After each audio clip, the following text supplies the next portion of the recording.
It's Dieter and Jake on a Wednesday night, and nothing is happening. Nothing is happening. No. Every day, we move further away from God and closer to a resolution with Brandon Aiyuk. Or so I thought. Maybe it's the other way around. We stray Or further.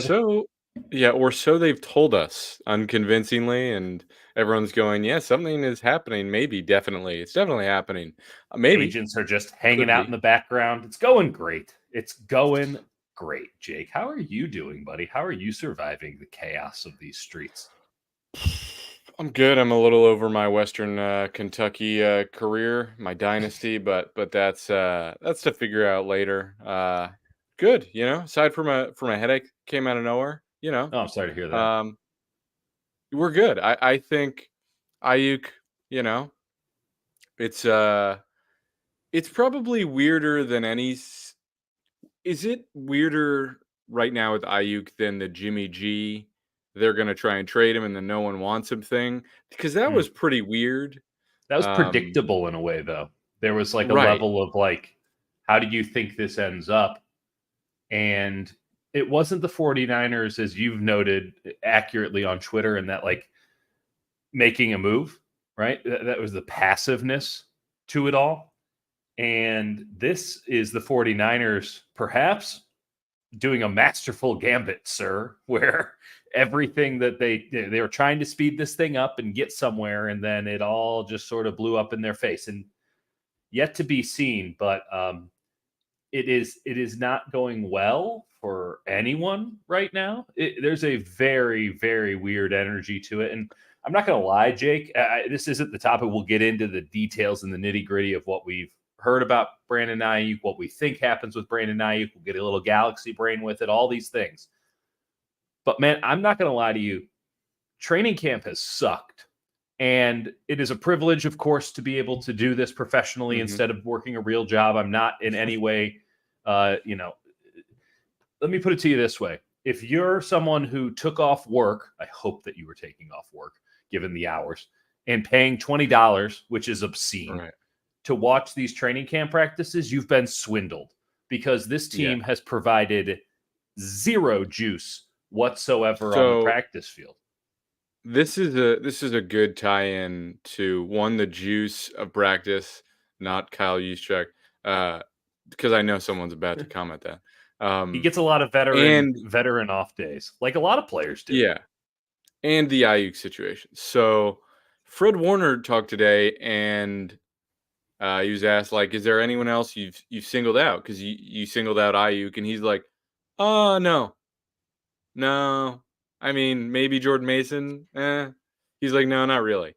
And I'm just Incredible. saying, like, that kind of matters when all of last training camp was Ayuk and Warner going at it and fighting, and it Yep. was like the iron sharpening iron thing is cringy and coach speak. But like when you see two of your best players going at it in training camp, like that means something. And when it's the most significant practice of the week, and Warner's out with foot irritation, and everyone's being asked about Ayuk, and they're like, I don't like it. The vibes are weird. Like the vibes are weird, Yeah. and practice hasn't been. You don't have Pearsall out there. You don't have Ayuk out there. You don't have Right. Trent Williams. Fred Right. Warner was not out there today. Christian McCaffrey is hurt. Elijah Mitchell is hurt. Every day it's a new guy getting injured. Every day it's a new group of guys getting veteran off days. And to this point, you haven't seen a practice where you feel like, oh, this team's got something here. You'll see these Yeah. flashes, you'll see these moments, and certainly there's stuff to parse as we think about a 53-man roster. But there's never been a moment where you're like, these boys are cooking. And I can tell you earnestly, in every other training camp that I've covered with the 49ers, I could get a read on if this team was good or not in training camp. And it's not to say it's perfect. It's not to say that it's anything beyond a vibe. But like when they started 3-5, and I'm telling you right now, it's not revisionist history. It's not hindsight being 2020. Straight up, when they started 3-5, you go, this team doesn't have the right energy. They don't appear ready for the season. And they have treated several Septembers throughout the Kyle Shanahan era as sort of an extended preseason. And those were the years where they got burned. Even if they ended up in an NFC championship game at the end of it, those were the years that didn't result in positive outcomes. And that cannot happen this year, Jake, because they need to make hay in September and October. That's when their schedule is easiest. And that's when the rest deficit that they face, which is as significant as any team in the NFL, isn't there. But there has not been one day of practice where I go, whew, these guys are crisp. And iron sharpened iron, you're right. It's cringy, all that stuff. But you see it. You see crispness. You see execution. We haven't seen that yet. Debo's been pretty good. I won't say he's been, like, he started off really hot and then I just think he's gotten less reps, but he's looked really good. Yeah. Again, he runs 2 routes pretty much, and he runs well. He does very well at them. Right. And that's maybe 3, sometimes a deep ball. But he's been good. Bose has been great. Bose had like 4 sacks today. But it's also like you're watching Bose and you're like, he's just having the easiest time with Colton McKivitz and Jalen Moore. And you're like, when are you going to get Trent Williams in the building? It's definitely not an iron sharpens iron situation. This is an iron absolutely decimating some soft, crappy Chinese knockoff. You watched him forklift Jordan Mason today. I yelled out, and listen, it legitimately takes a lot. You were talking to a PR official, won't name names, and going through, they were boning you pretty openly. And I'm standing there trying to mind my own business, even though technically it turned out to be my business, and we'll get into all of that. So you'll know what happened or didn't happen in the not too distant future. Regardless, I'm trying to listen a little bit, a little eavesdropping, trying to watch practice. And I yelled out in the middle of a scrimmage, "Oh my God," loudly. I'd been up since 3:30 in the morning. Right. So there's a certain level of restraint that I no longer possess. But yelling, "Oh my God," in practice, not my finest moment. But Nick Bosa picked up Jordan Mason and flipped him.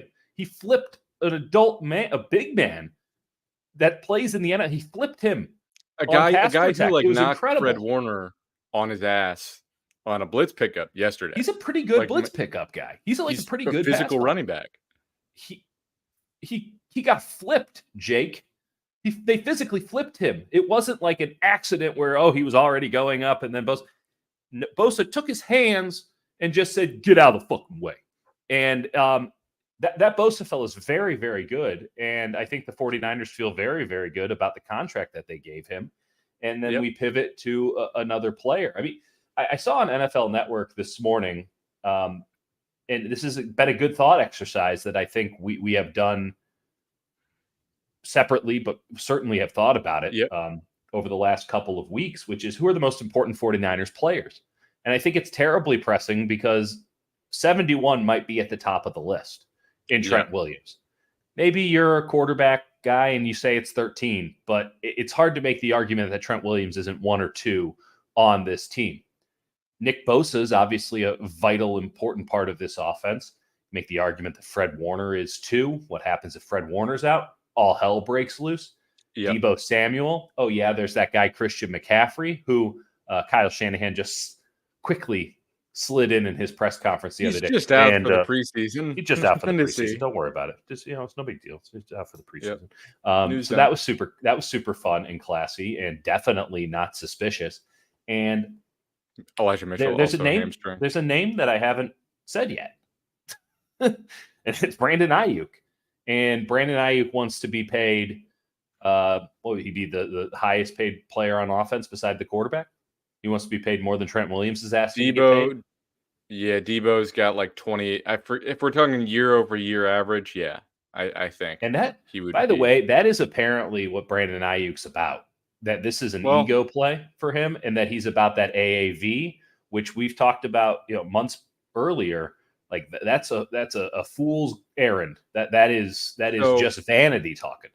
Let's talk. So on the table, been reported now explicitly, was offered like a $32 million a year deal with like good guarantees from the Patriots, who were like, we suck ass.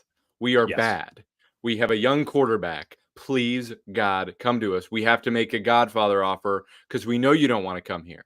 And they did, apparently, to the 49ers, who were like, okay, we'll take that. and to Aiyuk. And Aiyuk went, no, I'm not going to the Patriots. I have been trying to. So I think the main reason he likes Pittsburgh is Tomlin, which is fair. But like A lot to like with Mike Pittsburgh, Tomlin. right? Tomlin, they are always competitive. My thing is, like, the Steelers do not have a good quarterback situation. No.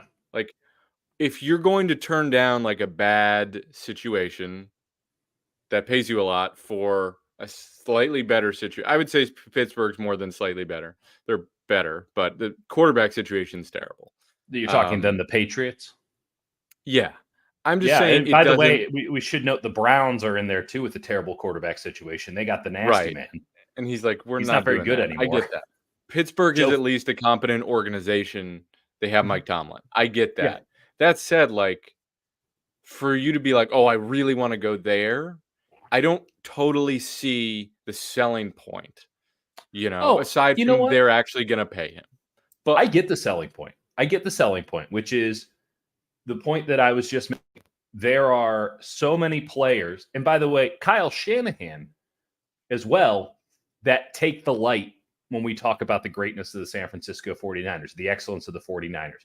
And it works as a detriment when you're Christian McCaffrey and you're trying to win MVP, or you're Brock Purdy and you're trying to win MVP. And it doesn't work in Brandon Aiyuk's favor when you're trying to get paid, because the 49ers are like, one, we got to pay all these dudes. And two, like, just how important are you? right. And Brandon Aiyuk's out here on podcasts and stuff saying, imagine what I can do with Jaden Daniels. And it's like, that doesn't seem right. That doesn't line up. He's a rookie quarterback. I mean, I'm going to draft him. I'm going to draft him in fantasy, but like, that's not the point. It's neither here nor there. He clearly views himself, as his offer implies, if not straight up says, as one of the elite receivers in the NFL. He has claim to that. There are things that he can point to that say yes. But then again, the 49ers have a lot of elite players, and he might be just part of the system. He might just be a byproduct of Kyle Shanahan and his offense. And so if you go to the Pittsburgh Steelers, we're going to find out. We're going to find out just how good you are, because you will be the number one, the number two, you're going to be everything for them on offense. As much as I think George Pickens is a hell of a player, who frankly the Niners must demand in this trade, like, Najee Harris ain't getting it done, baby. And their offensive line, even though they've gotten some very good pickups in this last draft class, like, nothing all that impressive. And their quarterbacks kind of suck. And the rest of their wide receivers are questionable at best. Brandon Aiyuk would be the man. And it's kind of an easy thing where you go, I'm playing for a premier franchise in the San Francisco 49ers, national fan base, big recognition, but I'm not getting the recognition I want. Go to Pittsburgh, you get the same sort of thing, national fan base, big brand, and I'll get the recognition. It's kind of a bet on himself.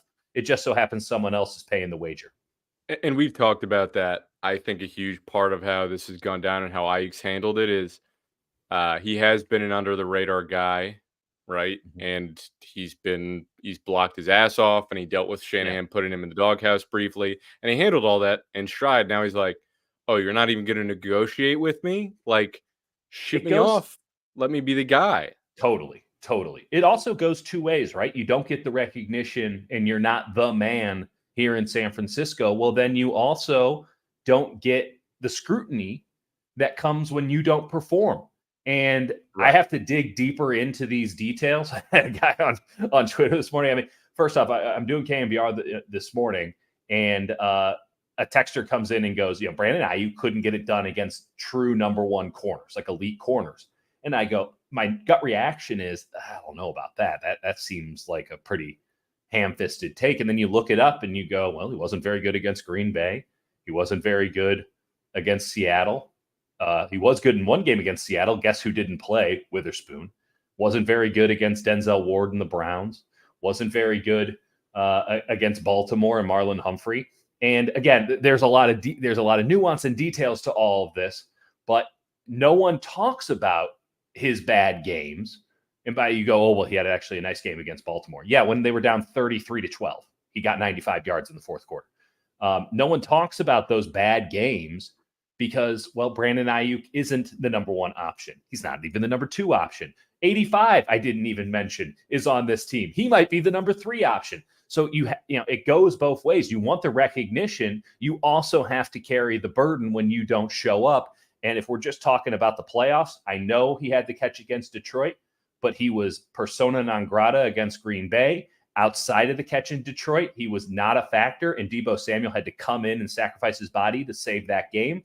And against the Chiefs in the Super Bowl, I know he was open more than the ball was thrown to him, but there were plenty of plays where he just could not separate whatsoever. The scrutiny didn't come for him because the attention's not fully on him.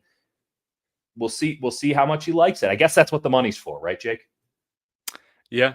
Yeah, and I won't pretend I've gone through every single all 22 and looked at every single play he's had. And there's some games like I've seen, like I'm a huge supporter of what he's done, especially last season. He's an outstanding player. Right. But I guess that's the question of like, if he's just a pure number one, there isn't anything else in the offense. And that's also something that you don't know until you leave. And that's a grass is greener thing. Totally. The thing that I have been sort of wrestling with, that's been, the whole thing doesn't make sense to me because Aiyuk is I don't care what you call him, great, elite, whatever. Yeah, that's a semantical thing. He is a second team All-Pro, definitively. Yeah, he's an All-Pro wide receiver who is the number one target on your offense. You are a month away.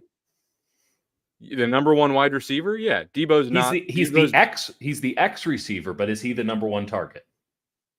Number one target. I mean, he led the team in targets. Okay. Are you asking if he's the number one weapon? I'm saying he's the number one, like, actual receiver on this team. Yes. And an X receiver is a very important thing in a Kyle Shanahan offense with a competent quarterback. Right. And I'm derailing you from your point. Proceed. My thing is, it's August 7th. The 49ers have proven themselves. They have made a lot of mistakes, sure. They've also proven themselves to be overwhelmingly competent to year over year continue to build on success, to get good players, pay them when they're tier A players. Obviously, Brock Purdy's a huge wrinkle into that, and we'll get into that. But they have an established way of doing things. And on August 7th, to say, oh, Aiyuk's making us uncomfortable. We don't like how he's hanging around the building. Like that, if that's your logic for trading him and you don't get, like, let's just say like Devontae Adams, you are out of your mind. Like that's an objectively poor way to make decisions. And if they do that, I don't know how you defend it. No, there is no defending it, because even the best trade that you can make right now, as has been currently presented, you are taking a hit for 2024. Even if for some reason the trade that has been suggested with the Browns is consummated and you get Amari Cooper and a second round pick, you are taking a bit of a hit with Amari Cooper. And I think Amari Cooper's a very good player, and he's very comparable to Brandon Aiyuk. But he's not Brandon Aiyuk, who in theory has levels that he can get to beyond what he's already shown. Whereas we know the best Amari Cooper is going to be, and it's damn good. And it might even be outstanding. Again, semantical argument. But it's not Brandon Aiyuk. It's close, but it's not. And so you get that little extra something for the 2025 draft to make you whole. That's the best case scenario. The scenario that's been presented, and I can't get anyone to give me anything differently here, so I'm just going to roll with it. The scenario that's been presented is you get some toss-in players and a bunch of draft picks from the Pittsburgh Steelers. You're trading away an all-pro on August 7th while he's healthy, and all you're going to get is a Pat Freiermuth at best. Not that he's a toss-in player, but that's the best you can do. And I don't even think it's going to be him. It's unacceptable. It's unacceptable general managing. And by the way, just because you got the ick from that DAP, Kyle, doesn't mean that you can just say what I heard, and shouts to your station, but I flipped it on accidentally for about 30 seconds today. And they said that getting rid of Brandon Aiyuk would be addition by subtraction. On what fucking planet is getting rid of an all-pro before the season addition by subtraction? What are you talking about? I do agree with our assessment here. Obviously, it's our assessment that camp has been awkward, and frankly, the team either consciously or subconsciously has said, our full squad isn't here. Why should we go full speed? I do think that there has been an effect on the team from this Brandon Aiyuk saga, and Yeah. we are fully in a saga right now. Players are sad. Like, you ask them about it, and they're like, yeah. Like, they're like kind of sulking up there. They're like, yeah, it's weird. It sucks. Like, Nick Bosa being like, yeah, I trust Kyle and John, but like, he's really fucking good. Yeah, it'd be really bad. I mean, because again, they know this doesn't happen.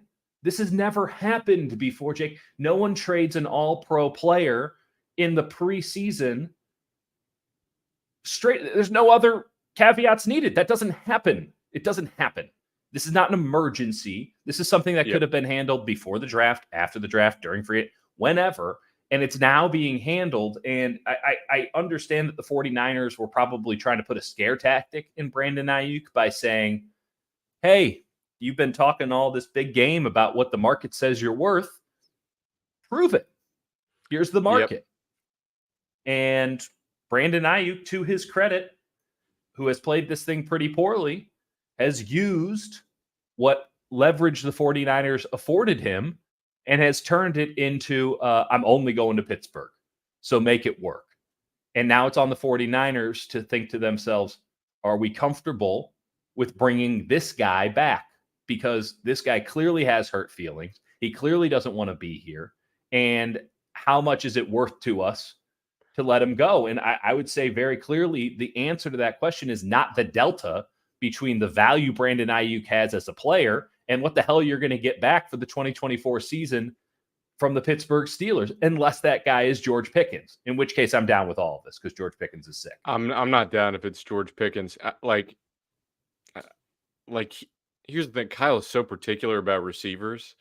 Yeah. Like, that's why this thing is psychotic in so many ways. Like, you have the guy, like, also you bring in Amari Cooper, you bring in anyone, you think they're just going to day one commit to blocking their ass off on these outside zone runs you're obsessed with and need wide receivers to block, to execute? Like, you have Brandon the Aiyuk guy. was literally the best rated blocker in the NFL last year as a wide receiver, and he didn't miss one all campaign.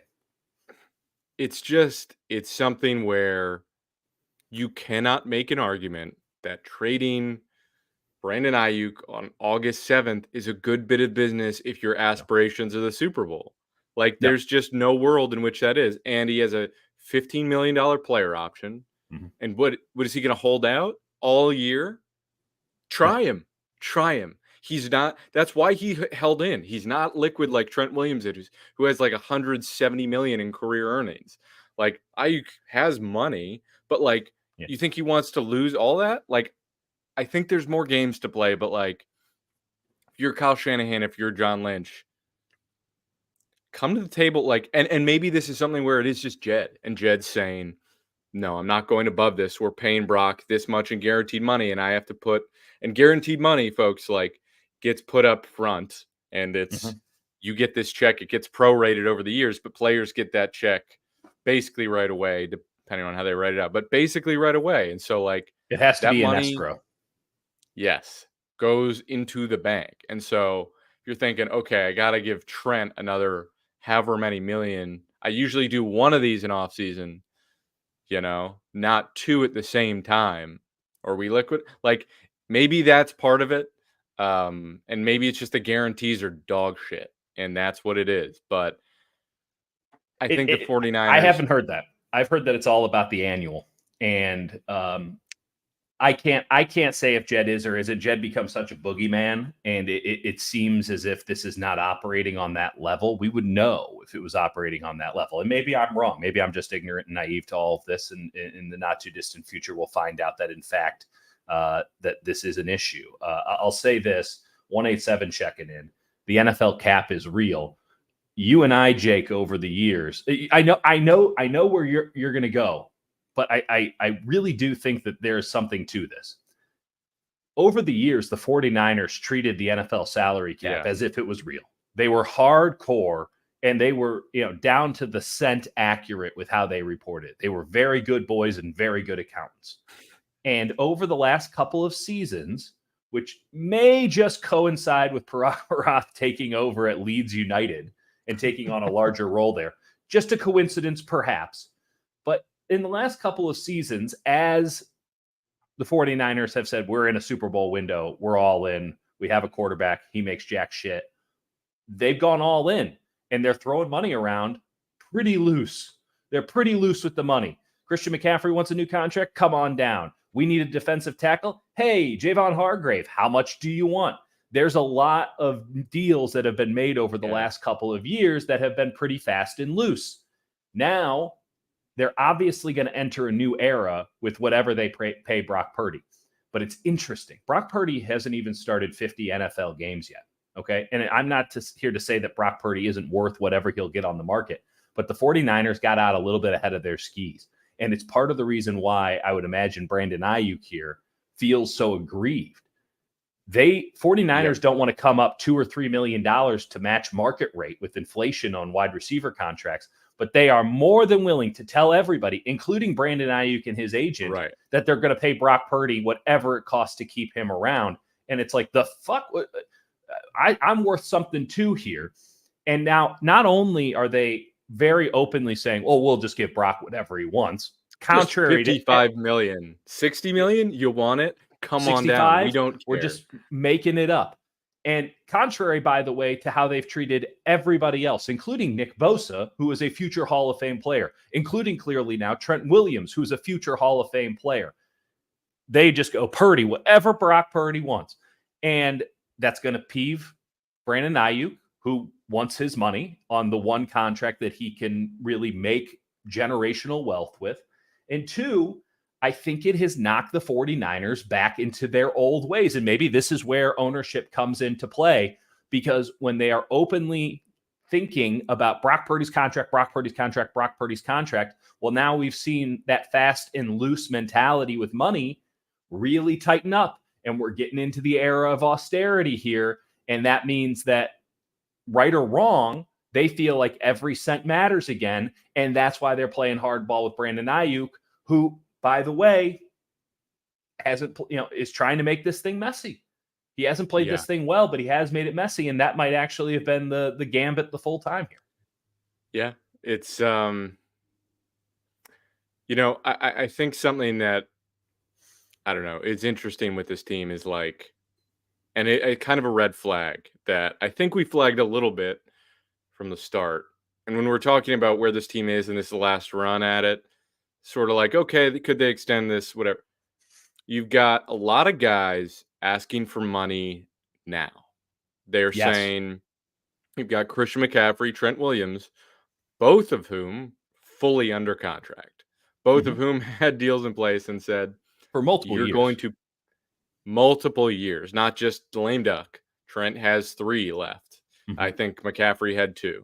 And they said, no, guarantee us our money, pay us now, or we're not coming in and you need us. And that is both good business on their part and also signals that, they also know Brock is getting paid next offseason and you do it right now when you have all this leverage. But also, might the wheels be about to fall off? Is this the last chance where you guys are like healthy and feel like yourselves after a Super Bowl? Maybe you're exhausted and you're saying, if they don't give me my money, I can chill. I'm good. That's the Trent I don't Williams. think that's what those guys want to do. They're very competitive. They want to win a Super Bowl. I'm just saying there have been concerning signs from the start. And again, I'm someone like players should get their money. They put their bodies on the line in a brutal sport that is murderous, and you should get paid. Yeah. But it's also like there are scenarios where they'd say, no, I'm good with what I got in place. Let's run it back, bet on myself next year, whatever. Have some contracts next year. And then meanwhile, Aiyuk, the youngest of them all, is just getting snubbed. They made one offer in May and then they go, take it or leave it. And he's like, what the fuck are you talking about? I'm 26. I'm an all-pro wide receiver. What do you mean? And also, They could have gotten a deal done if they didn't do this bullshit thing every year where they go, "Oh, we're gonna bring this out into camp." Mhm. If you're really gonna do that, you better have the nuts to say, "Okay, when this gets awkward, Mhm. we're gonna be fine. We're gonna steal it. We're gonna be fine." And they usually do. They're Yeah. usually fine. And for some reason, this one, unless this is a 300 IQ thing where I put it out there like they want Ayuk to see the market and they want to put more pressure on him that way, and it's a little tit for tat, and then you come back to the table, and maybe that's how it plays out. Unless that's the plan, it's a really immature way on their part to handle all this. And again, we come back to the basics of Brandon Aiyuk clearly wants to go to Pittsburgh. I think Pittsburgh is very willing to pay Brandon Aiyuk, but ultimately there is a third party involved in all of this. It's the team that currently employs Brandon Aiyuk, and they have to be made whole in this process too. And to this point, Pittsburgh has not done that, and I don't think they ever will do that, which leaves us in a very awkward situation moving forward. I don't know what the resolution is on this right now. I do have some thoughts on what the resolution could be, though, Jake, if you're at all interested. Oh, I'm up for it. I think the NFL, first off, when we say that this stuff isn't done, it really you're not trading an all pro on August 7th, especially when he's healthy. He's not doing sit-ups in a driveway. He's not, an Antonio Brown type. There's a peculiarity to the timing here that is it makes it strictly unique. And I think that, unique circumstances call for unique resolutions. And I think that there's a pretty good resolution here, but it involves something that hasn't happened in the NFL in a very long time, which is a three-way trade. I think Hell that the yeah. 49ers, and by the way, they're not outlawed. I had to look that up because they just don't happen. And I figured, they must have outlawed. Nope, still good. Still good. You could still do a three-way trade, but because there are so few. Yeah. Yeah.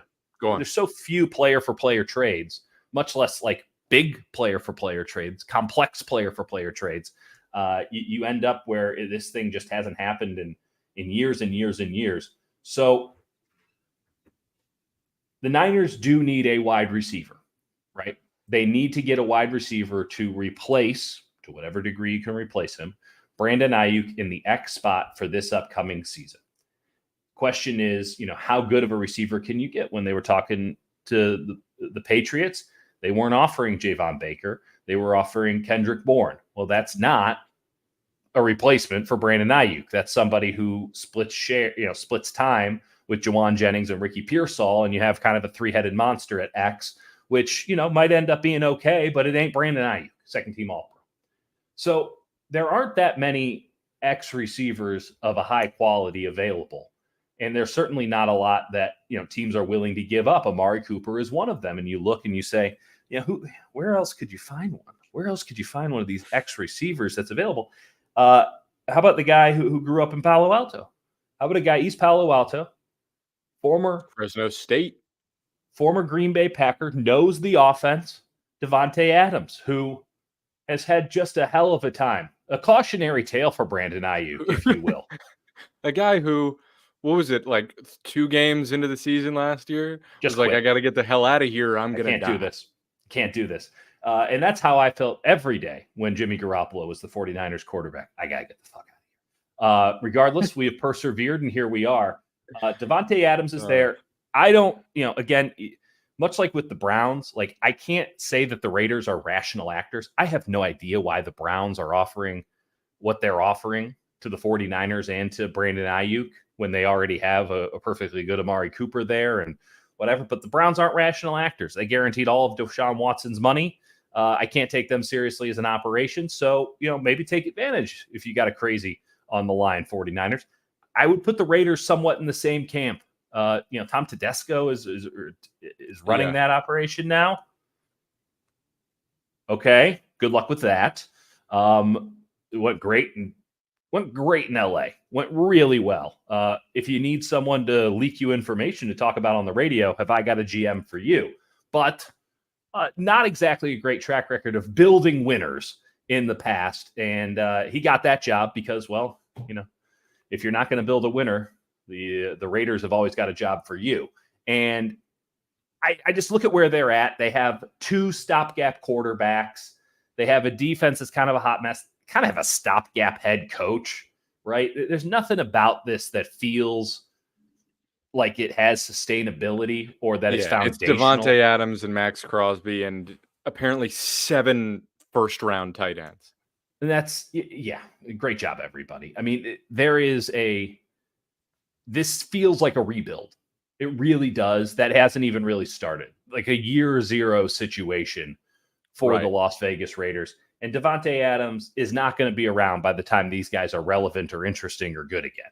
And I think that the 49ers need to get a third party involved, because Pittsburgh is not, Pittsburgh's interested in winning football games. That's what they do. They go just above 500, make the playoffs, and here we go.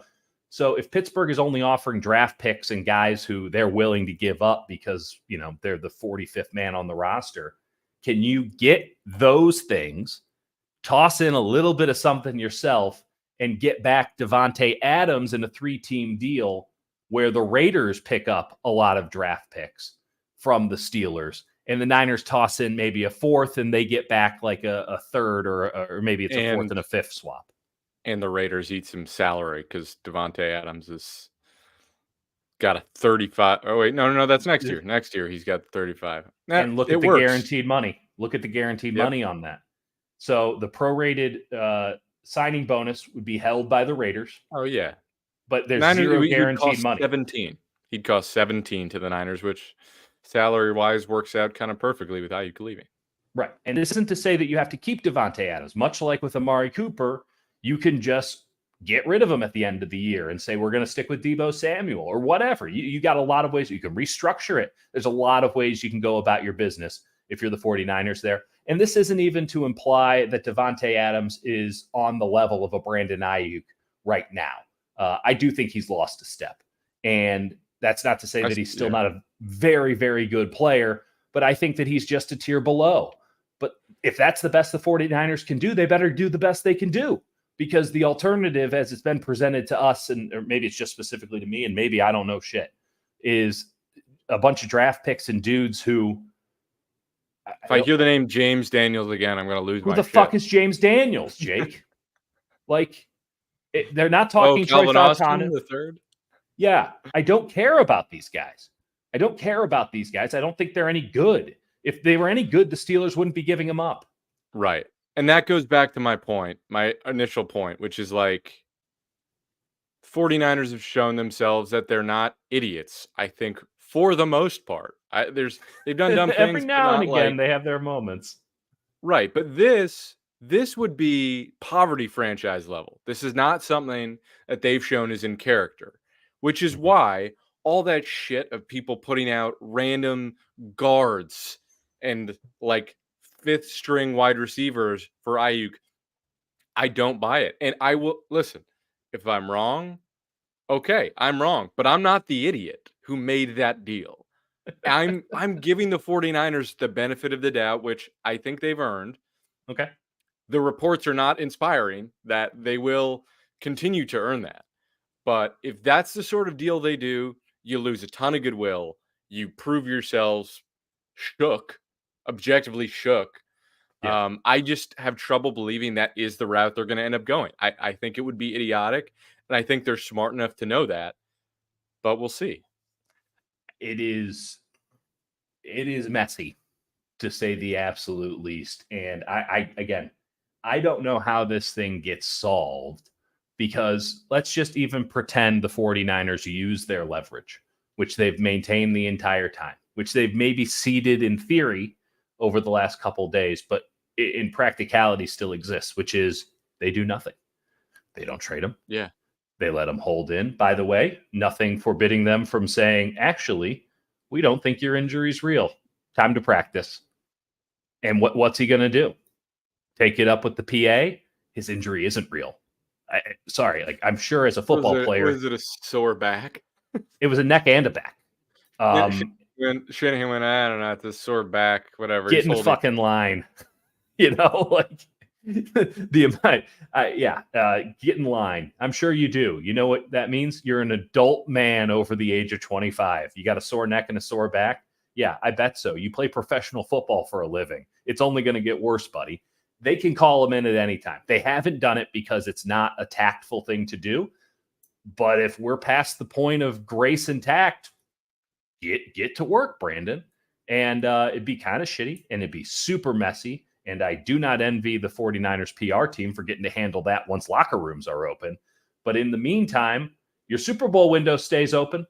So is it about the player or is it about the vibes? I mean, listen, you also remember Jimmy Ward, his last year. Every single time he talked to us, he's like, "Yeah, they're making me play nickel. It's a bunch of bullshit. I hate it. But you know, what am I gonna do?" Like, that's a scenario. Listen, there's a lot of dudes in the NFL who are disgruntled. You know, by the way, like we haven't heard an ounce from Deebo Samuel, who was shopped around openly to every team in the NFL and probably received a call at one point, because I heard about it, that said, "Hey, you've actually been traded, or you're going to be traded here, and we got to hammer out some details, and maybe you should call them up to do a new contract." Like he was ready to go to the East Coast, and he's still here.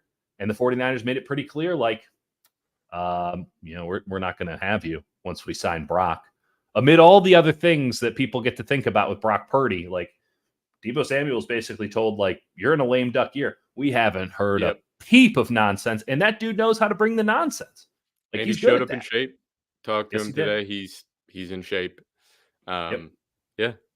I've been as critical as anyone of him in the Super Bowl, and huge reason why they lost, because he can't separate from man, which is another reason this whole thing does not make sense to me. And we haven't even mentioned Ricky Pearsall, guy who we both really, really like. It has looked really, really good when we've seen him. Yeah, that's the thing. Hamstring injury, tweaked a shoulder in OTAs and tweaked it the other day. Like, he's got to be out there, and you can't just bet rookie year that all that. And he's like an overworker. So if there's any attrition that he's like overworking on, like, that's a real problem. And if that's just your only bet, as much as I'm high on Pearsall, like, he's got to prove that he's healthy. He's got to. Is Pearsall separating versus press? Yeah. I missed a few days. You were there, but every day I've seen him, he is snapping off at the top of routes. You can't press him. Huge separation. You can't press him. He's awesome. He's really awesome. But the concerns coming out are, how is he going to handle the physicality? And my counter was always watch any game he played, because he was basically getting nothing but hospital balls, and he was still going out. I mean, it was like he had a shittier version of Garoppolo as his quarterback for the entire season. And he was sick enough to be a first-round pick, and absolutely kicked ass. But yeah, he has, you know, right? He starts on non-football injury, immediately does the hamstring thing, now the shoulder thing again. And when he is on the field, you go, these guys don't need Brandon Aiyuk, which is an oversimplification and simply not true. But you feel a lot better about a world without Brandon Aiyuk when Ricky Pearsall's out here just wrecking dudes. And wrecking, by the way, an elite secondary, right? It's also, in a way that no one else is wrecking them. I asked Daniel Bullocks about him. He like, Daniel Bullocks is safety's coach or DB's coach for the 49ers. Yeah. And he's like, he has a presence. Like, you feel him. He's like, you feel him. Like, you feel his presence on the field, which is like, listen, coaches will hype up anybody, but like, when a guy's not good, they'll also be like, he's working on stuff. We got some stuff we're working on with him, you know, and you know, it's tough. It's a tough transition to the NFL. We haven't heard that at all. What we've heard is, this boy's scary. And like Leonard Hankerson said, you know, he's like a little too hard on himself, where he's obsessed with winning every rep. He's like, it's not going to happen. But like, when he's out there, looks great, but he is a rookie who has been hurt. And the other thing is, when you watch this offense and they don't have Pearsall out there and they don't have Aiyuk out there, nobody's separating. Like, you've got Juwan Jennings, who's like winning, but he's not really separating. And Deebo runs his routes, but like, there's always somebody on top of Deebo. Like, like when he's running around, because he doesn't have that craft. Like, he runs sort of loopy routes. And he's great. Deebo's great. He's had a great camp, but it's never like, oh, this guy's wide the hell open for the most part. And again, Deebo came with Jimmy. It's the sort of short ball run after catch thing. We know what Deebo is, but it's a mess of an offense without a true X. Well, we saw last year what happened when Debo's not in there, and the Niners did do okay when Ayuk wasn't in there, but they were playing the Giants in that game, and there's a lot to parse. And Yep. obviously, the Niners are going to have to choose between one or the two, and maybe they lose both of them by this time next year. But 187 checking in. We made it to the Super Bowl without BA and CMC with Jimmy Garoppolo as a quarterback. You should relax. Then what happened? By the way, I should note, 2019 was a long time ago. The 2019 49ers had DeForest Buckner. They had Emmanuel Sanders, who was one hell of a player.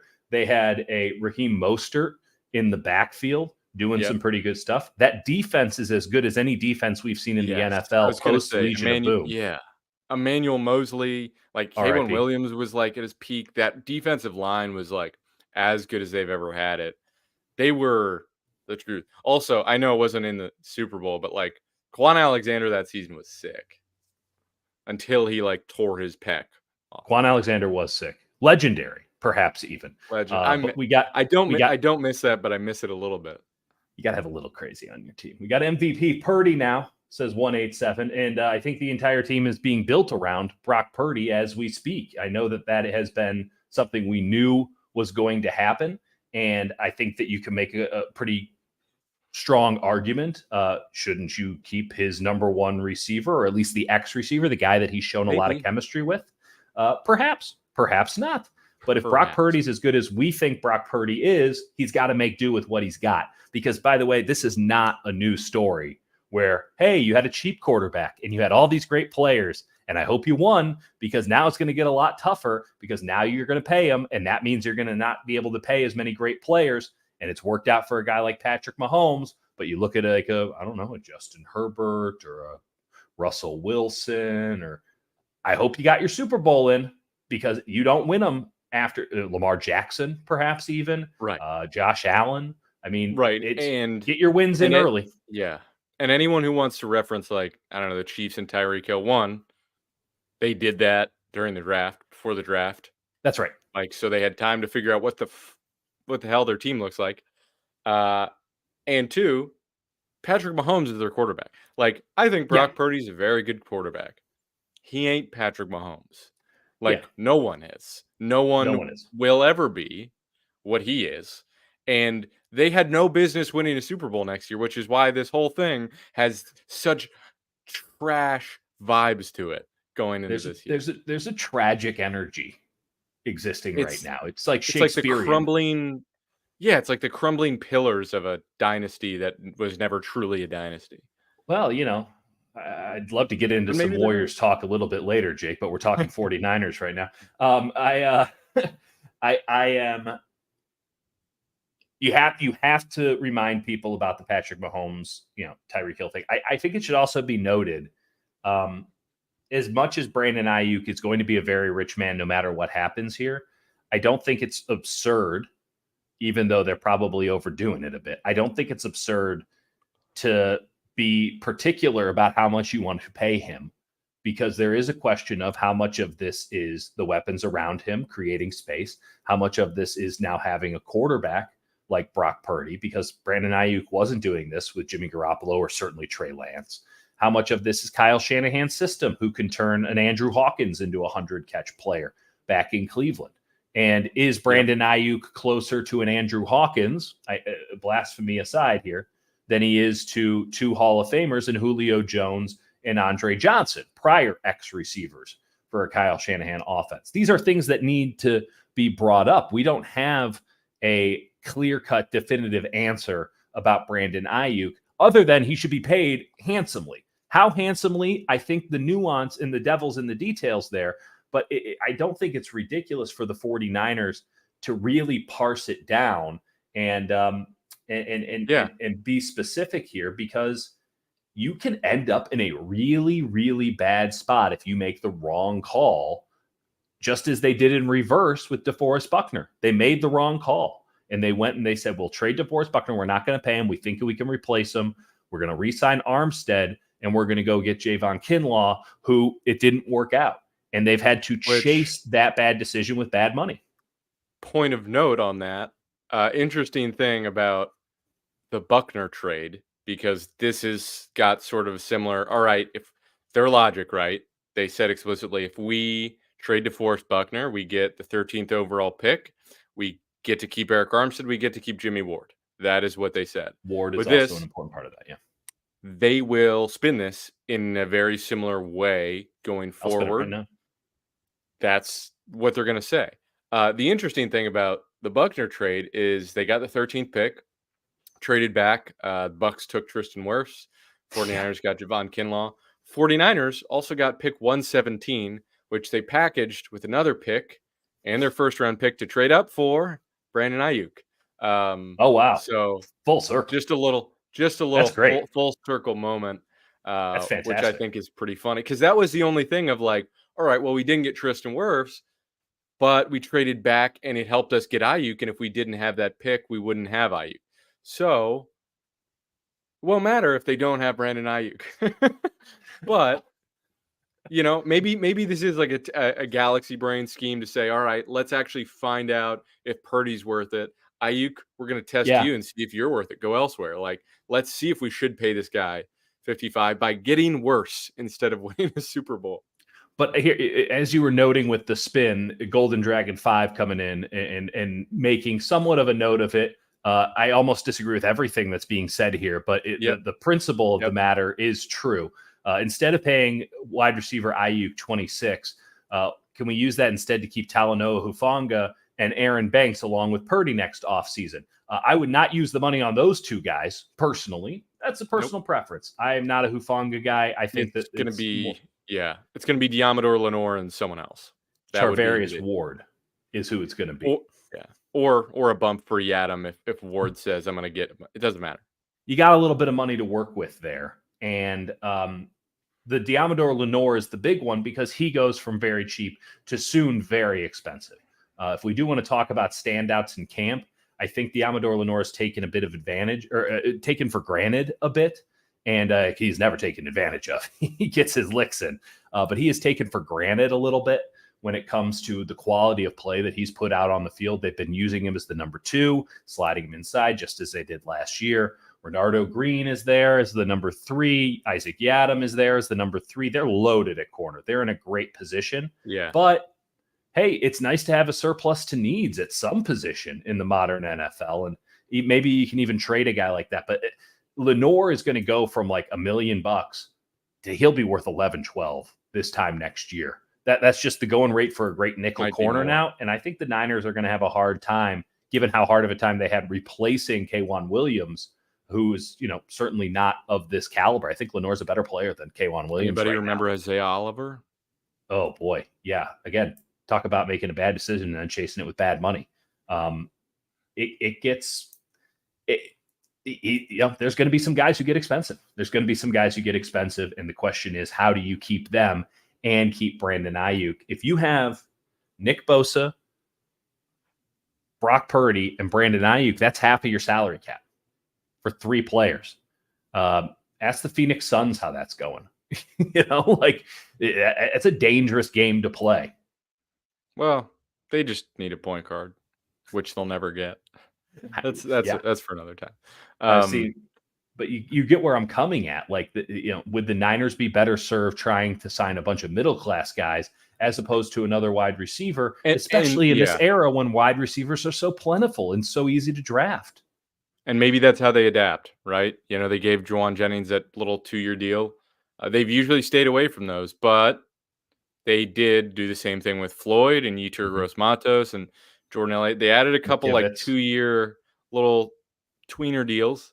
Yep. And that's interesting because that might be the way, you're right. That might be the way they go. What I would say is like, okay, if Debo has a breakout season, you still are you going to re-up with Debo? You can trade him. You can trade him for something better. I mean, I do think you move on from Debo and he gets a new contract somewhere else, which is why he's coming into camp. He's going to get paid at the end of this year. The question is who's going to do it. And I think the least likely option is the San Francisco 49ers, but it can work out for the 49ers with the draft pick. I mean, it might even be as simple as the Buckner kind of deal. I don't think it'd be for a first, given how deep Debo is in his career and that the way he plays. He's here for a good time, not for a long time. But I think you can get a good high second for Debo Samuel before the draft. And now, hey, here's another wide receiver who's probably, in the bygone era, like 6-7 years ago, a wide receiver that goes at the beginning of the second round, they'd be like a top 10 pick. But now they just are so plentiful. You can get a Keon Coleman, who has some stuff going on, but is an unquestionably talented player. Like, you can get that guy at the beginning of the second round. You can get a Ladd McConkey at the beginning of the second round. Ladd McConkey's sick. Like, he's a really good player. And these guys are just, they're growing like weeds at the college level. Every other position, you're just straggling, looking for something. You don't need to look very hard to find really, really good wide receivers. I mean, shit, some teams have two of them. So I am very hesitant to overpay a Brandon Aiyuk. And everyone's definition of overpay is different, but I'm very hesitant to do that because it's the one position that you can replace on the cheap the easiest. And I would pay guys who are difficult to replace on the cheap. So I'm talking defensive ends. I'm talking offensive linemen. I'm talking, corners are tough to replace on the cheap, though Yadam seems to be an absolute steal for the 49ers. Yeah. This is quite something. I guess quarterback too. Maybe get a good backup while you're at it. I mean, it's Listen, how do you see this thing ending? I know this is like a take, but like my gut this whole time has been like, this is despite like NFL Network being like, I don't see a route for him to come back. I still have this. That's what he wants you to think. Yeah, I still have like this weird slight, if we're talking 50-50, I said it was like 55-45, let's say 51%. I still think Ayuk's coming back. Like, I have trouble, unless it is like Devontae Adams. I don't understand how the 49ers get better and they still have leverage that, sure, make the locker room pissed off, but you can keep that 26 a year offer on the table. Go Clay, like, hey, Clay, we made you this offer. Oh, you're going to take less next year? I don't think that's going to be the case with Aiyuk, but you can just keep the 26 or whatever on the table and say, all right, maybe we bump it up to 27 going into the year. I don't know. I think the 49ers have to budge a little bit. But, a lot of people are very convinced he's going to Pittsburgh. I just don't understand what Pittsburgh has that the 49ers would want right here, right now on August 7th. And I could be wrong, but this is coming from a place of perhaps misplaced trust in the 49ers front office that they wouldn't trade one of their most important players in the middle of training camp. I want to go through some quick hits here with the chat, which has been bumping, and deeply appreciate everyone who's joined us tonight. Appreciate you guys. Strong in voice, if not necessarily strong in numbers, but where do we want to go here? Let's just start with this. You just mentioned this, Jake, but keeping the faith. There's a path for Aiyuk coming back. Like, when we talk about that path for Aiyuk returning, how quickly do you think that this is something that just lingers? Do you think Brandon Aiyuk's the kind of guy, knowing him the way that we know him, which isn't like on a deep personal level, but, having built up a little bit of rapport here over the last couple of years, like, is this something where Brandon Aiyuk comes in and, with a big fuck you attitude and says, I'm going to prove it, and puts out a monster year so that the 49ers are faced with another dilemma at the end of this season? Or is this something that is insidious and toxic and, lingers throughout the locker room and could possibly bring down this team at what could be the height of their powers? So I think the thing with the 49ers and their concerns would be, is he going to come in and be weird about it and not be ready to play and like all that? And maybe that's where they're coming from on this, where they just don't think he's going to produce in anywhere near the same way. What I would say is, I think players would go, oh, great. BA got paid. He's back. Cool. Right. Let's move on. Do you even think he gets paid? Do you think that he gets a contract from the San Francisco 49ers, or does he just play on his 5th-year option? That's the thing. It's like, I think he plays on the 5th-year option. I don't think that there's a route for him to get what he wants from San Francisco after seeing what New England offered him, which I've heard is anywhere between 28.5 to 32. that's kind of wild reporting right now. And obviously it's kind of all funny money too. Yeah. Turning down 32 is, there's my dog. It's all good. Turning down 32 is pretty wild. If that's really what the number was. Yeah, I think if he is back, it's just like to not pay him after that is kind of wild. But if they don't get what they want, they should exercise their ability to just say no and say, play on the 5th-year option. Here's our $26 million offer. Take it or leave it, or bet on yourself, and we'll franchise tag you and we'll trade you next offseason depending on what Debo does. But the 5th-year option seems in play. I would think it's the only way he comes back and plays for the 49ers, because clearly he does not want to sign long-term here. Can't say I blame the guy, because as much as money equals respect to a lot of people, probably including myself, at this point, Brandon Aiyuk has some exchange rates going on when it comes to what that money actually means. And I think he wants respect that money necessarily can't buy, which is why he's so honed in on Pittsburgh. And you know what? Like, I'm not going to knock any fan who's going to knock Brandon Aiyuk. And I'm also not going to defend those fans for knocking Brandon Aiyuk. This is his one chance to get crazy big money in a sport that, again, you could die playing. So I cannot at any point fault someone for going hard. I can fault their tactics, but I can't fault anybody for going hard to getting the bag. Look at what the Bengals are doing with T. Higgins. Yeah, I would like to think that the 49ers are better than the Cincinnati Bengals, who employ 2 NFL scouts. I'd like to think so, but sometimes I wonder. Sometimes I wonder. They are cheap and a mess. And I'm not saying you should follow their model. I'm just saying teams do it. And just because it's not something you usually do, you're about to do something that you don't usually do. And it'll be much worse for you if you do the other thing that's also uncomfortable. But listen, I don't know what's going on with T. Higgins. He's also in sort of this twilight zone era. Any player that you're considering using the franchise tag on, there's not a good answer. The franchise tag exists because there's not a clear-cut answer as to what to do. And there are some guys who just fall in that zone where it's like, I don't know what we can extend him at because the market doesn't line up with his production, doesn't line up with the realities.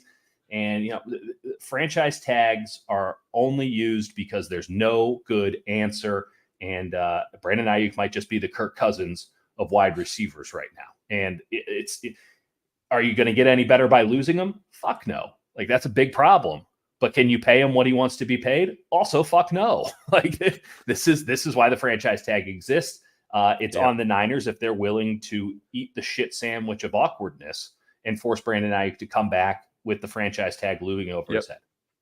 Alex Simon checking in. How low of a pick are you willing to accept to get Pickens in a Steelers swap? I'm willing to go day 3 for a Pickens because I'm going the other way. I don't think you want Pickens at all. Oh, really? I think Pickens is a great wide receiver. I'm saying Kyle Shanahan. I'm saying Pickens has a lot of shit that he has pissed some people off over there. He's inconsistent. You're not going to probably get him to block in the way you want.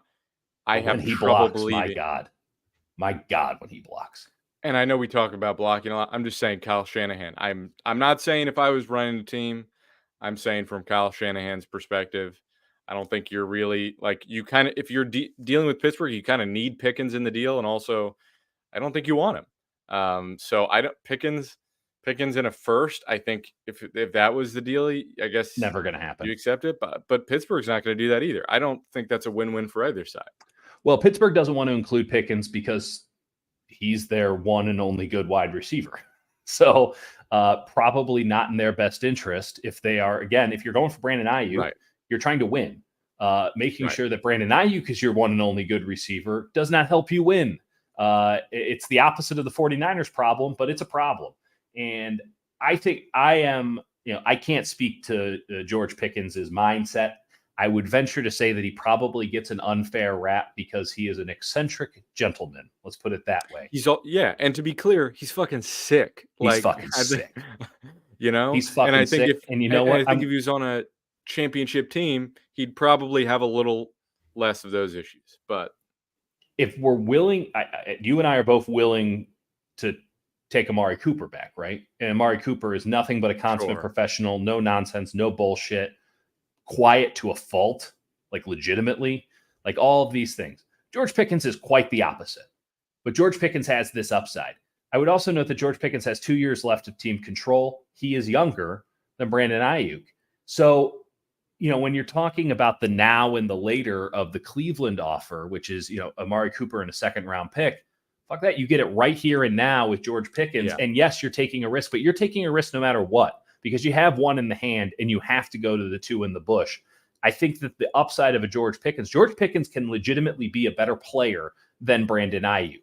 Is that a likely outcome? I don't know. That's for the 49ers to bet on. It's certainly not the case currently. It's not far away currently, but it's not the case currently. He has more room to grow. I'm personally someone of the mindset who thinks that we've seen the best Brandon Aiyuk has to offer in San Francisco, which is second team All-Pro. Very, very good and worthy of more money. But I think I'm willing to, if everything you're going to eat is going to be a loss for the 49ers here, because you have very little leverage, because I think, let's go back to the very first comment here, and I think this is an important point.